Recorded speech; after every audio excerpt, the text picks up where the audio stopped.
এমন ফুলকো ফুলকো তালের রুটি আর যদি তার সাথে হয় তালের হালুয়া, তাহলে কিন্তু রাতের খাবারটা একদম জমেই যায়। তো আজকে সেই রেসিপিটি তোমাদের সাথে শেয়ার করছি। তো চলুন রেসিপিটি দেখে নিই। নমস্কার বন্ধুরা, ওয়েলকাম টু প্রিয়ার রান্নাঘর। নতুন একটা রেসিপি দেখার জন্য সবাইকে স্বাগত। আজকে বানাচ্ছি তালের রুটি সাথে তালের হালুয়া। তো চলুন দেখে নিই।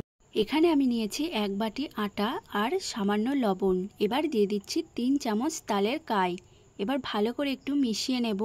তালটা কিন্তু প্রথমে আমি অল্প নিয়েছি, পরে যদি লাগে তারপর আবার দেব। তো এখানে কিন্তু আমার আরও 2 চামচ এক্সট্রা তাল লেগেছে। আর এখানে দিয়ে দিচ্ছি সামান্য জল। এবার সুন্দর করে একটা রুটির ডো মেখে নেব।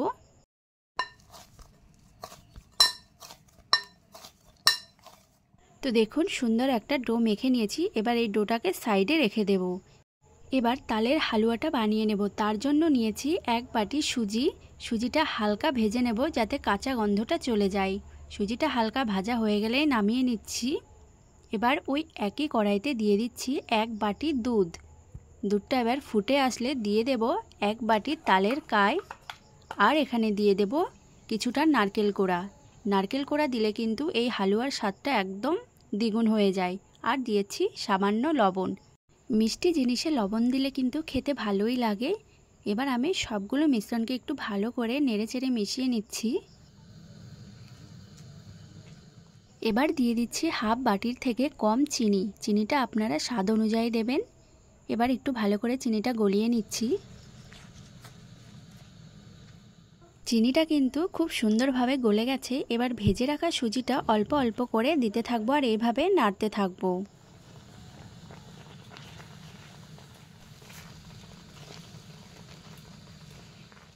এবার এর মধ্যে দিয়ে দিচ্ছি কিছুটা কাজু বাদাম কুচি। এবার দিয়ে একটু মিশিয়ে নেব। আর এখানে দিয়ে দিচ্ছি কিছুটা এলাচ গুঁড়ো। এই এলাচ গুঁড়োর ফ্লেভারটা কিন্তু দিলে দারুণ লাগে খেতে এই হালুয়াটা। আপনারা চাইলে এটা স্কিপ করতে পারেন। তো দেখুন হালুয়াটা কিন্তু একদম রেডি। এবার আমি নামিয়ে নিচ্ছি।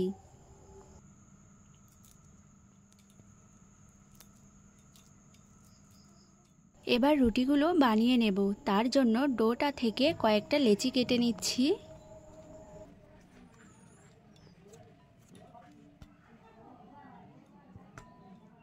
একটা লেচি নিয়ে এইভাবে গোল করে নিয়েছি।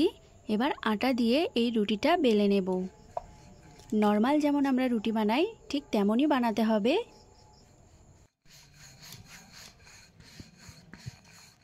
তো দেখুন এখানে একটা রুটি কিন্তু রেডি করে নিয়েছি। এবার সাইডে রেখে দেব।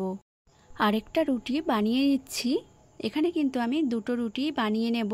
তারপর একটা করে বেলতে থাকবো আর একটা করে ভাজবো। এবার আমি তাওয়াটা এখানে গরম করে নিয়েছি। এবার রুটিটা দিয়ে দিচ্ছি।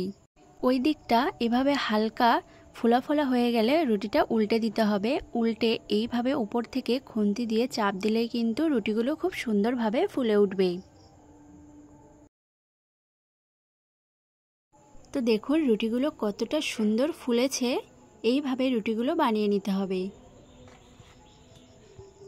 আরেকটা রুটি এখানে দেখিয়ে দিচ্ছি বানিয়ে।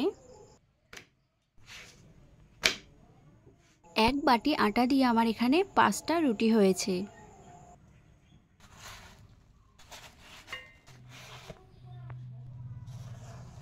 এই তালের সিজনে একবার হলেও এই তালের রুটিগুলো বানিয়ে খেয়ে দেখবেন, খেতে অসাধারণ লাগে।